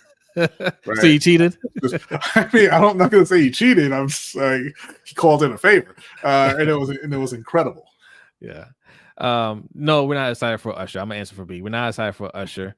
We don't really watch halftime shows. All right. And I know Hendo is so excited to watch Usher. That's one of his favorite artists in the world. He absolutely hates Usher. In fact, if you stop by the Rogue Pod the next time he's live streaming, send in a donation. Yeah, even just $1 with your favorite Usher lyric. He'll love that. It'll be his favorite thing. Pay the bill says the Janet wardrobe malfunction. All right, what's next? Last up, we have from user, I'm not going to read the rest of it. What would you like to see Ravens add this offseason? Receiver, running back. I think you got to add a playmaker or a game changer on offense. What do you guys think? I'll let you, Raven fan, go ahead and answer that one first. Yes to all of it. Everything you said: receiver, running back, O-line, and a playmaker. Because offense is where the focus needs to be. I don't think we need to spend. I think we need to spend very little resources on the defense this year. Okay, if you know our mantra over here, it is #defund the defense, meaning the defense, you've already invested the resources into them. Let the offense eat for a change. Stop spending money on that side of the ball. You have a brand new defensive staff. I am Jose, this coordinator staff, right? And we don't know what we're going to have in Zach Orr. I like Zach Orr. I'm hoping the best for him, but we don't know what we're going to have in him yet. And there's a lot of players on that side of the ball that, they want to be paid. They're ready to be paid. They're going to be free agents. And we don't have the money to spend on them. Okay. We drafted a whole lot on that side of the ball. We have 2 edge rushers, rounds 1 and 2 that we wanted, right? Okay. You wanted those guys. They're still there. Go use them. Or admit that you did a terrible job in the draft EDC. And round 4, you got Tavius Robinson too. And Tavius Robinson. Yes. So you drafted Simpson, Trenton Simpson. I think it was the second round. Third round. I think it was third round. Maybe.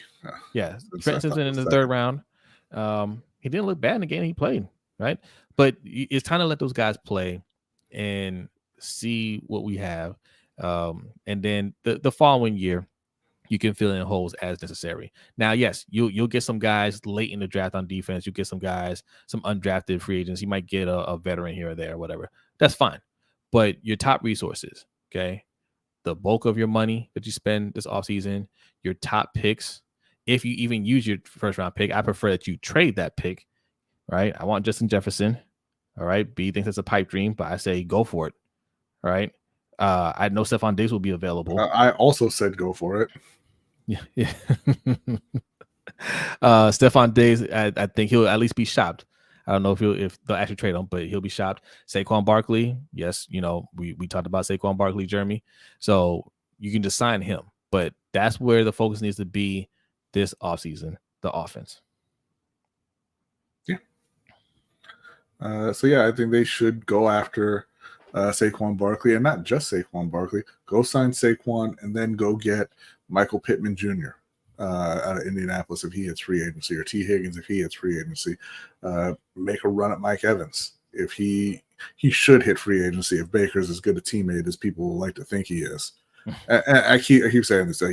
They're both free agents. Baker's going to get the tag if he doesn't get his deal done. So if you're Mike, call him up and say, hey, maybe don't get your deal done until after the deadline. They're gonna throw an offer thinking that Baker's is gonna try to counter. He can be like, yes. Yeah. That is it for submitted questions. Thank you very much. Let me go ahead and make sure I put these points in here. Speaking of, for the new people, okay, we still got about 60 people in the chat. People always leave when there's points to be given out. All right, we are getting near the end of the show, but if we read your question on air, you get points. What are those points good for? Every month we give away prizes. The person with the most points gets a prize of their choosing within a certain amount of cash value. Of Buck, let us know what you want. Yes, Buck he's the winner for January. Congratulations, Buck. All right. He's the overall winner for January. Yeah. Yes, he has the most points. And then we have to do a drawing. The second prize is a drawing for anybody that has at least 1,000 points. How do you check your points? You'll see people throughout the night putting in the chat exclamation point points, right? You type that in the chat and our stream bot will let you know how many points you have, right? Like Jeremy has 1,200 points. He is going to qualify for the next drawing. Okay. You just need 1,000 points. How do you get points? Type it in the chat, reading submitted questions, getting trivia right that we're going to do at the end of the show, donating, get you points. Also going over to LBHTShow.com and signing up for our future newsletter. It's not out yet, but we're getting a newsletter set up. But just go to LBHTShow.com, wait a couple seconds. Nice little box will pop up. It'll be either green or white. It'll pop up, ask you for your email address. Put your email address in there. Let us know, hey, signed up, and you get an easy 1,000 points. Simple as that. All right. You might notice that a lot of people are getting close to that 1,000 points already. Congratulations to you lucky few who were here on the first show of February, because when I was going through the adjustments, I wanted to test to make sure that the automatic points just for being in the chat was working. Because a lot of times it didn't seem like it was giving out the points and shit. So I put it up to 100 points just for being in the chat and talking. So there are several people who are almost at 100 already. You saw Jeremy is over, almost at 1,000 already. You saw Jeremy's over 1,000 already. There's 5 other people who are within 200 points. So congratulations to y'all. Now that I confirmed that it's working, I went ahead and put the points back down. So that won't be happening for people next week. Attitude Pop say, what's going on with his points? He's got 0. I don't know, Attitude Pop. What's going on with you? You just show up? You probably just showed up, Attitude Pop. You probably just showed up. So it keeps track of how long you've actually been in the chat. You don't have to say anything necessarily, but if you're watching, it's supposed to work, right? If you're just watching the show, you get a little bit of points. Yeah, you get a little bit of points. If you're talking, you get more points. Yeah. I'm looking through the list here, and I don't see Attitude Pop on it. So Attitude Pop told on himself. He just got here. You just got here. You looking for points, Attitude? unless you have something running that's blocking the bot from detecting your account. He probably just came in. This is the first show of the month, so if you just tuned in, yeah, your points have been reset for the month. That's all. Don't panic. Yeah, I reset the points just before the show, so we can do the drawing and everything. So yeah, the last, huh? Do you want to do a drawing now? Well, we'll do it at trivia time because we still got to talk a little bit about the NBA. All right, trade deadline predictions. The trade deadline is tomorrow, and there is there's rumors of activity. Shout out to the 30 NBA teams who didn't want to throw us a bone and make a big trade before the show tonight. There have been a couple minor trades, but the Lakers are still kind of circling DeJounte Murray. The Nets fielding offers for Mikal Bridges. So yeah, I mean, what do you think? Do you think the Nets are going to follow through and actually trade him tomorrow? I think so. And is it going to be to the Lakers? You guys want Mikal Bridges? Yes, I want anybody who can score. No, they are because they've been leaking out the offers that been coming their way for Mikal Bridges, who's a talented player. He's not a superstar player, but he's good. He's very good. And the last rumor that was put out there was somebody offered them 5 first-round picks. Right? How did they not say yes immediately? I mean, they didn't say what kind of, how those picks were to play out, because how the NBA. And shout out to Buck for the donation. Appreciate that. It says, is Clay done? Is Clay cooked? Yeah, he's done. Yeah. But no. He's not done. He's cooked. He's not done. Because he'll still get a job. And in the NBA, as long as your key card still works, you collect all of those checks, because as soon as you sign your contract, that's 100% guaranteed. So he is not done. But no, I do think they are going to trade Mikal Bridges. I think when these stories get leaked out, that is a negotiation tactic to try to get more people involved or raise the price or whatever. I think they do find a trade partner. I think he will get traded because they got offered the number 2 pick, right? From Portland. Yeah, and Henderson. Well, I mean, it was Scoot Henderson and the guard, who is a lot like Mikal Bridges. I thought they should have taken that. Yeah, so they opted to stick with Mikal Bridges. I think Mikal Bridges was in their long-term plans, but Cam Thomas he's really turned it up this year, right? Cam Thomas was real streaky last year. He'll have a 30-40 point game, no problem, and then he'll get 10 the next game. This year, it's different. He's been more consistent, and we're still not, we're borderline playoff team. We might sneak in there, but we're not competing for a championship right now. So, it's easy to move on from Mikal Bridges right now and acquire some more picks and just, have a young team or just put ourselves in position to where we have a competitive team and there's a star or superstar out there that we can get. We have the resources to get them. So, I think now's the time to go ahead and move on from them. But if they don't, that wouldn't surprise me either. But I think it happens. If somebody offers you 5 first-round picks, he should be out the door already. That's the rumor. It's a Brian Burns situation. I don't want to trade Brian Burns, but if somebody offers you 2 firsts plus, you move him immediately because he's not worth that, right? and by the way, Attitude Pop, you came up on the list just now. I saw it. 0.08 hours you've been in here, huh? And hitting that points button. Anyway, no, I think that the Nets, if they're getting those kind of offers, you got to move him. He's not a star. Yeah. He's a guy who can score, and he can score fairly efficiently, but he's not somebody who's going to put the team on his shoulders and get you wins. Right. So he's not somebody who needs to stick around long term.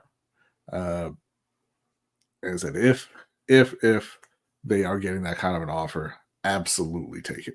100%. That's the rumor. It hasn't been confirmed. That's the rumor. Now listen, you did say something there that you have to take in consideration as well. Not all picks are created equal. Yes. Right. Lakers picks are worth more. So if the Lakers make an offer, you go ahead and send him to LA. We gonna send back. You know what Brooklyn has regretted for a long time? What? Moving on from D'Angelo Russell. We'll send him back home. We'll send him right back. When's your next first round pick? When do you actually have a first round pick again? I'm offended by the question. I mean, they just had a first round pick. You're acting like they're the Rams over here and haven't picked anybody since 2014. They just had a first round pick last year. Did they? Not theirs. Yeah, Jalen Hood-Schifino, they drafted last year. First round, I think it was like pick 17 or something like that. Their next pick, I want to say is the 27 pick. I'm not 100% sure on that though. Right. Not 100% sure. But maybe you should have picked up the phone earlier and you could have had last year's pick. But that's on you. So now the Lakers Also, they're struggling. They're struggling to stay around 500. Been talk about firing Darvin Ham, hasn't happened for whatever reason. Been a lot of talk about trading for DeJounte Murray, and there's been a lot of teams who are in on DeJounte Murray. Just a little while ago, it came out, a headline came out that DeJounte Murray was declared inactive tonight, which means DeJounte Murray about to get traded. He's on the move. So I do think they'll get it done. D'Angelo, despite himself, has been playing pretty well recently, raising up that stock. I gotta give it to D'Angelo. Man, shout out to D'Lo, doing right by the Lakers, getting his stock up at an all-time high right before the trade deadline. That's what champions do. That's what heroes do. And that's what D'Angelo did. So I think he's going to be on his way to Atlanta. DeJounte Murray's going to come in, and he might be taking Austin Reeves with him. I don't really care. The Atlanta fans were handing, they don't want him. You know what? In Atlanta fans, notoriously low IQ fans. Okay, they don't know what they want. They don't know what they're talking about. I mean, they were out there talking about, hey, they made the right pick, Trae Young over Luka. So whatever. All right, you don't listen to what they say. You take D'Angelo, you take Austin Reeves. Who is going to stop a backcourt of Trae Young, D'Angelo Russell, Austin Reeves? Don't answer that. Just take it. Keep playing. You're going to the playoffs. It's all good. Send DeJounte to LA, fire Darvin Ham, and let's get him moving.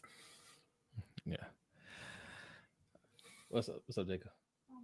Okay. What do you mean, what's up, Jacob? We're live.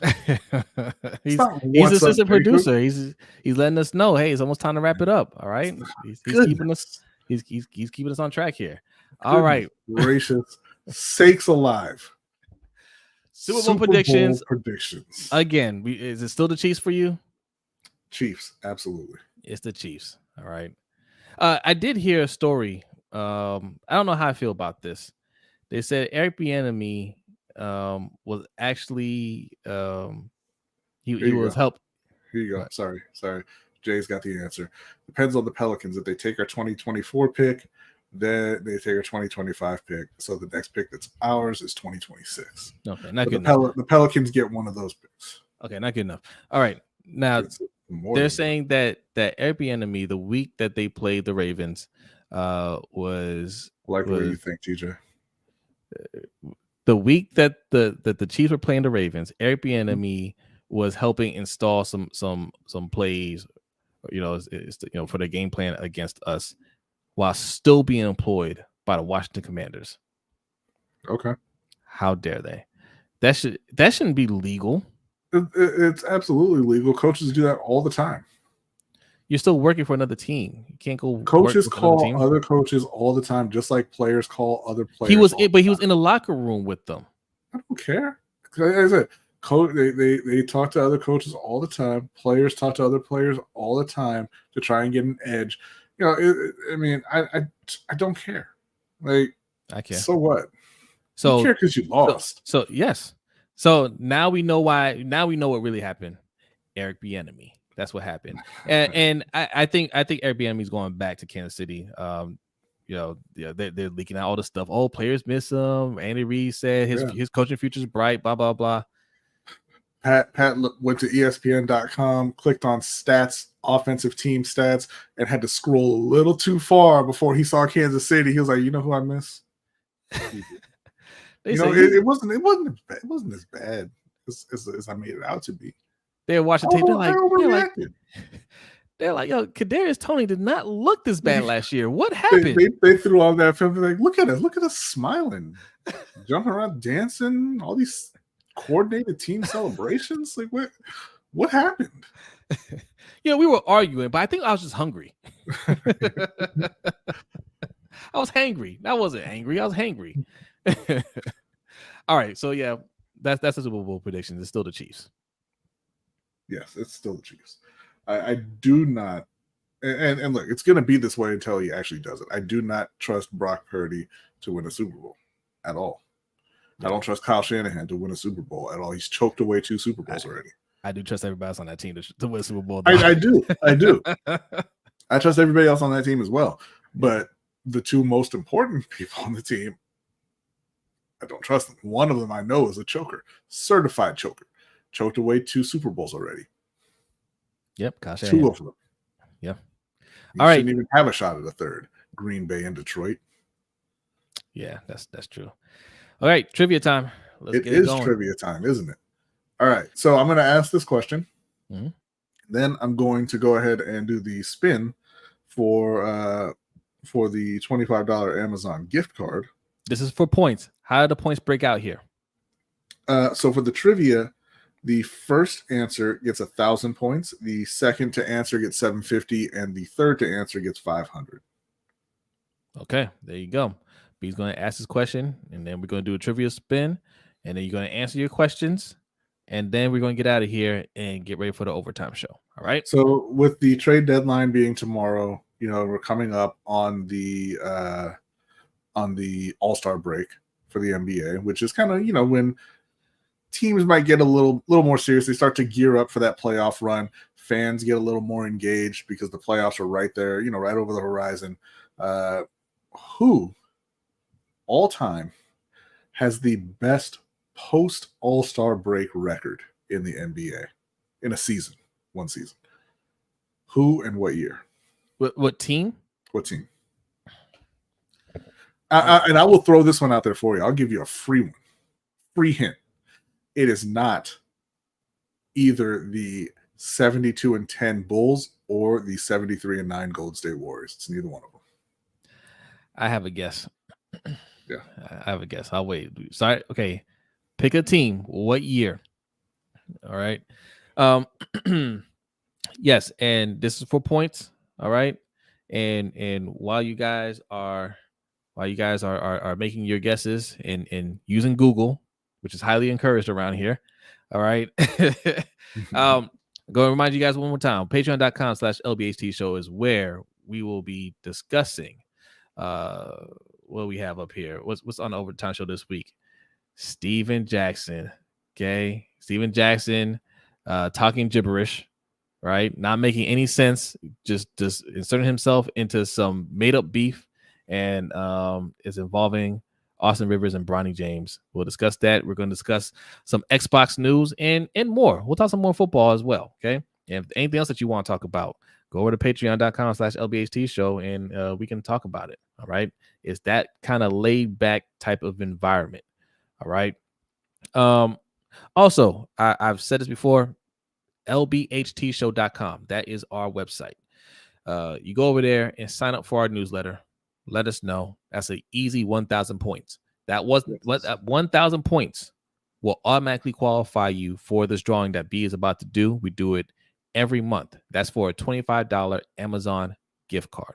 All right. So sign up to the newsletter. It's not out yet, but it'll be coming soon. We're putting a lot of effort into this. All right. So help support our efforts. Give us your email. You can trust us. You trust YouTube. All right. Trust us.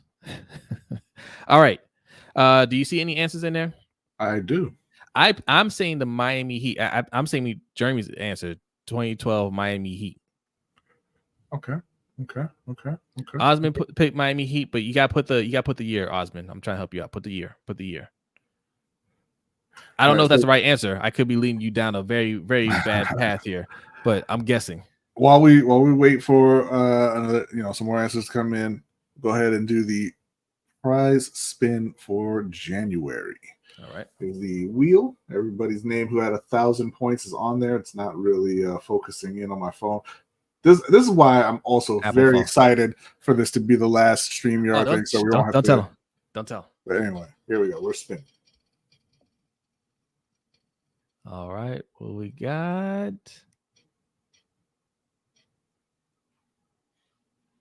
Reds won. Reginald. Big Almost Reg Ivy won. Saying. It was so close. So close, Ivy saying. So close. The large Reginald gets the win. Congratulations, Reg. Hit us up with your email and we'll send the gift card out to you ASAPually. Right. Now, I don't see any more answers coming in, but I'm going to go ahead and call it, and I'm going to give it to Jeremy Miller, the 2012 Miami Heat, the 2012-2013 Miami Heat, who went 30-2 after the All-Star break. Yeah. 30-2, pretty ridiculous record. And then, of course, they went on to win the NBA title. That's why I don't really panic about. I mean, I don't really panic when teams that should be competing for championships start out slow, because every team starts to pick it up after the All-Star break, but they took it to a different level. There's a lot of pressure on them to win. Yeah. There's a lot of pressure on them. This was after they lost to the Mavericks, right? The year after. Yes. Yeah. So, there was a lot of pressure for them to win. So they really turned it up, and they finished strong. Yeah. So congrats to Jeremy Miller, who is on y'all's necks with this lead he's already building in the loyalty points for the month of February. He got the 1,000 points there. Going to give Osmond the 500 for getting the team correct, even though he didn't put the year. And Brandon Buck gets a 750 for getting the correct team and year. All right. Yeah, Jeremy Miller off to a hot start. All right, look at that. 2,200 points already. Bucks in second. Stream Elements, you don't get points. No, that doesn't count. You can't. You're an employee. You don't get to participate. Jada Six is actually in third. Osman is fourth. Pay the Bills is fifth. Danity sixth. Rita seventh. I be saying eighth. And I didn't put the rest in there. But yes, that top 10 will be updated. Stream Elements, you do not get points, sir. Oh, okay. Noah said he signed up for the newsletter. That's what I'm talking about. Be Thank awesome you, like Noah. Noah's going to get 1,000 points. Noah's going to get. It's that easy. Is. Tell him how easy it was, Noah. Put it in chat how easy it was. Sign up. Just put your email in there. And again, it's look, we're not going to spam y'all. We're going to give you a high quality newsletter. It's not going to be a daily thing or anything like that. So, yes. And just like that, Noah's in second. Just like that. Boom. All right. Okay. That is it, B. Are you ready to get out of here? I am very ready to get out of here. All right. One more time before we get out of here. Patreon.com/LBHT Show. That's where we're going to be next. Patrons, get ready. The overtime show will be starting in a few minutes. Everybody else, thank you so much. Have a great night, and we will see you next time. Peace.